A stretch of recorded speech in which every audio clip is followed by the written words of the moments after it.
जय हिंद दोस्तों, मैं हूं मेजर गौरवारिया और आप देख रहे हैं मेजरली राइट। कनाडा ने, नॉट कनाडा बट कनाडा ने क्या करा है कि कनाडा ने फीस बढ़ा दी स्टूडेंट्स की। बोला कि साहब कनाडा में जो कॉस्ट ऑफ लिविंग है वो बहुत ज्यादा है और इतने कम पैसे में जितने में तुम लोग आते हो ना, चल बे ना, काम नहीं चलेगा, और पैसे बढ़ाओ इनके, और पैसे बढ़ाओ। अच्छा, दो तीन बातें मैं आपको स्पेसिफिक्स भी बताऊंगा कि कितने से कितनी कर दी फीस और क्या कर दिया कनाडा ने, लेकिन उसके बाद मैं आपको बताऊंगा कि मेरी क्या राय है इस पूरे मामले में। देखिए, cost of living, financial requirement while entering the country on study visa. जो आप स्टडी वीजा के लिए जो जाते हैं, ये खासतौर से स्टूडेंट के लिए, तो आपको बैंक में कुछ पैसे अपने दिखाने पड़ेंगे कि भाई आप कनाडा आ रहे हो, आपके पास उतने पैसे हैं कि आप खर्चे बुर्चे अपने उसका टेक केयर करो, राइट। अब देखो, 1 जनवरी से जीआईसी फंड जो है उसने $10,000, ये आई थिंक कनेडियन $10,000 की बात कर रहे हैं, $10,000 से कर दिया है $20,635। यानी पहले 6.14 लाख रुपए थे, यानी कि 6,14,000 थे रिक्वायरमेंट थी, अब वो हो गई है 12 लाख, करीब 60,000 के आसपास। अच्छा, 2022 में इंडिया फर्स्ट था। जो 10 देश आते हैं, जो टॉप के 10 आते हैं, उसमें इंडिया फर्स्ट था स्टूडेंट भेजने में, और 3.19 यानी कि 3.19 स्टूडेंट भारत से गए थे, जिसमें से ज्यादातर लोग कहते हैं 70% पंजाब से ही, एक अकेले राज्य पंजाब से ही थे। क्योंकि बाकी स्टूडेंट, जो मैं देख रहा था कि जो बाकी स्टूडेंट हैं जो बाहर जाते हैं, वो बाकी स्टेट्स के भारत में, क्योंकि पंजाब वाले हर जगह जाते हैं, कर्नाटक वाले हर जगह जाते हैं, यूपी वाले हर जगह जाते हैं, सारे लोग हर जगह जाते हैं, ठीक है ना।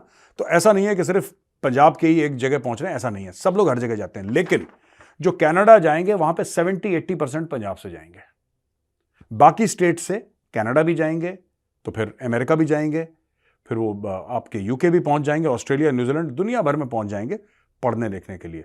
अच्छा, इसमें एक और चक्कर है कि ज्यादातर जो स्टूडेंट जा रहे हैं ना यहाँ पे, उनका ये एम है कि वहीं पे नौकरी मिल जाए, वहीं पे सेटल हो जाए किसी तरीके से। तो ये जो स्टडी वीजा जो है, ये स्टडी वीजा एक बहाना है विदेश जाने का। ऐसी बात नहीं कि भारत में तो ऐसे ऐसे इंस्टीट्यूशंस हैं वो fantastic out of the world यार, जो कनाडा से तो बहुत ही अच्छे हैं।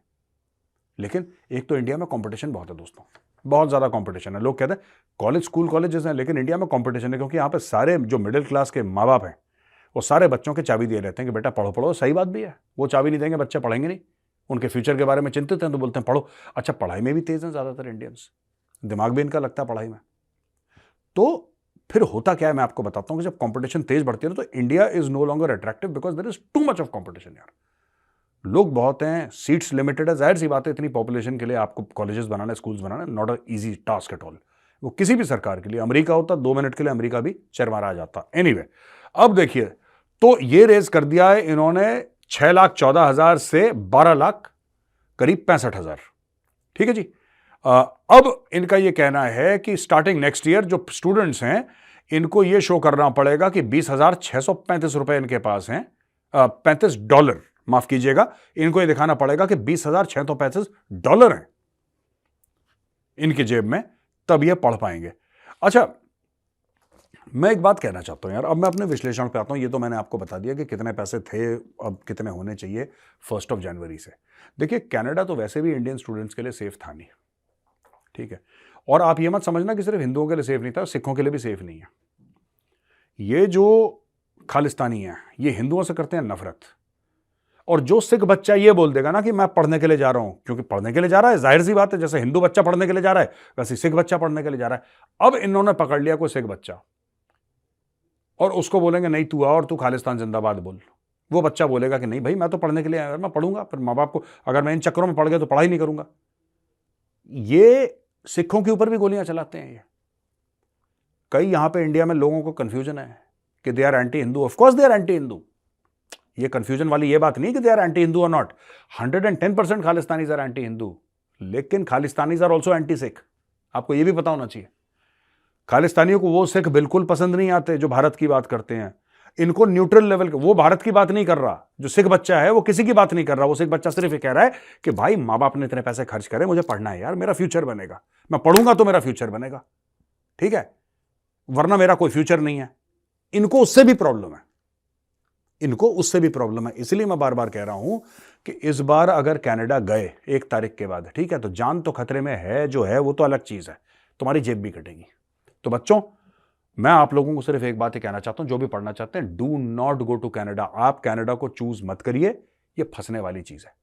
अब मैं 2-3 बातें आपको बताता हूं। गुरबचन सिंह पन्नू, जो मेरी क्यूट लोमड़ी है, वो एक्चुअली धमकी दे चुकी है। पन्नू धमकी दे चुकी है, माई क्यूट लोमड़ी। शी हैज थ्रेटेंड कि भाई इनको, ये जो जितने भी हिंदू हैं, तुम कनाडा छोड़ दो। ठीक है, अब होगा ये मैं आपको बताता हूं कि कोई छोड़ेगा नहीं, लेकिन ये लोग क्या करेंगे, बीच बीच में अटैक्स करवाएंगे, बीच बीच में अटैक्स करवाएंगे। कोई छोटा अटैक, कोई ये अटैक, कोई ये ना, जैसे कि अभी सुनने में आया, आई डोंट नो, अभी मैंने विस्तार से तो नहीं पढ़ा, पर सुनने में आया है कि कनाडा में सिनेमा हॉल्स में, जहां पे हिंदी फिल्में चल रही थी, आई थिंक 2 या 3 सिनेमा हॉल थे, मुझे ठीक से नहीं याद, वहां पे किसी ने कोई गैस छोड़ दी, पता नहीं कौन सी टाइप की। तो जो बंदा ऐसा कर सकता है, डिलिबरेट टारगेटिंग करी गई, कल वो आग लगा सकता है, तेल छिड़क सकता है, जला देगा सबको, बम मार देगा अंदर। तो मैं आपको ये 2-3 बातें जो हैं, ये मैं आपको क्लियर करना चाहता हूं। जो माँ बाप सोच रहे हैं, आप अपने बच्चे को भेजो यूके, 100% विदेश भेजो। विदेश से पढ़ाना चाहते हो, फ्रांस भेजो, सिंगापुर भेजो, दुबई भेजो, दुबई में टॉप क्लास एजुकेशन, सिंगापुर में टॉप क्लास एजुकेशन, यूके भेजो, यूनाइटेड किंगडम भेजो। ठीक है, आप अपने बच्चे को दुनिया में जहां भेजना चाहते हो, अमेरिका भेजो, ऑस्ट्रेलिया भेजो, न्यूजीलैंड भेजो, जहां भेजना है भेजो यार, जहां पे आपको टॉप क्लास। कनाडा मत भेजना, एक अलग देश है कनाडा, जिसका मैं खास तौर से नाम ले रहा हूं, क्योंकि वो that is been over run by Khalistanis यार। और ओवर रन भी नहीं, run over. It has not been over run by Khalistanis, it has been run over by Khalistanis. खालिस्तानियों ने रगड़ दिया कनाडा को। जस्टिन ट्रूडो की स्पाइन है नहीं, रीढ़ की हड्डी है नहीं जस्टिन ट्रूडो की, बकवास करता है दुनिया भर का, और उसको खालिस्तानी वोट चाहिए, जबकि वो चुनाव हार रहा है, लेकिन उसको खालिस्तानी वोट चाहिए। वो खालिस्तानियों का अपना बाप बना चुका है। ठीक है जी, वो खालिस्तानियों का अपना बाप बना चुका है। अब ये खालिस्तानी क्या कर रहे हैं कि जो भी बच्चा इंडियन है, वो किसी भी कम्युनिटी का हो, किसी भी रिलीजन का हो, हिंदू हो, मुसलमान हो, सिख ईसाई हो, ये टारगेट कर रहे हैं उसको। इन्होंने खुलेआम बोल दिया कि हम टारगेट करेंगे, ये टारगेट करेंगे। कुछ नहीं, बच्चा जा रहा है सड़क पे, राइट, पीछे से 2 खालिस्तानी आए, सर पे रॉड मारा लोहे का, उसका सर फाड़ दिया, भाग गए। मैसेज पास तो हो गया ना कि अगर आप खालिस्तान सपोर्ट नहीं करते और आप इंडियन हैं और आप खालिस्तान सपोर्ट नहीं करते तो आपकी लाइफ डेंजर में। हो गया clear? That is what they are looking at यार। तो इसलिए मैं जितने भी माँ बाप हैं उनको मैं क्लियर कट ये बोल रहा हूं कि अपने बच्चों को कनाडा मत भेजो। आप अगर आप अपने बच्चे को कनाडा भेजते हो पढ़ने के लिए, तो आप अपने बच्चे को खतरे में डाल रहे हो। कनाडा वाले जो भी बोले आपको, आपने बोला हमने कनाडा के अपने ताया से बात करी है, चाचे से बात करी है हमने, और वो तो कह रहा है बिल्कुल सेफ है जी, हम मुंडे को देख लेंगे। देखो सुनो, मुंडे शुंडे को कोई नहीं देखेगा, आपका लड़का अकेले चलेगा सड़क पे। और जब एक बंदा धमकी दे चुका है कि निकल जाओ यहां से, वो धमकी उसने बोला हिंदू, लेकिन हर एक बंदा टारगेट है जो खालिस्तान से डिसएग्री करता है। सिख भी टारगेट है, मुसलमान भी टारगेट है, क्रिश्चियन भी टारगेट है, जैन भी टारगेट है, बौद्ध भी टारगेट है, सब टारगेट है इनके। जो इनसे डिसएग्री करेगा ये इसको मारने की कोशिश। इसलिए मैं बार बार कहता हूं, बच्चे को अपने कनाडा मत भेजना पढ़ने के लिए, खालिस्तानी जान लेगा और ट्रूडो जेब काटेगा।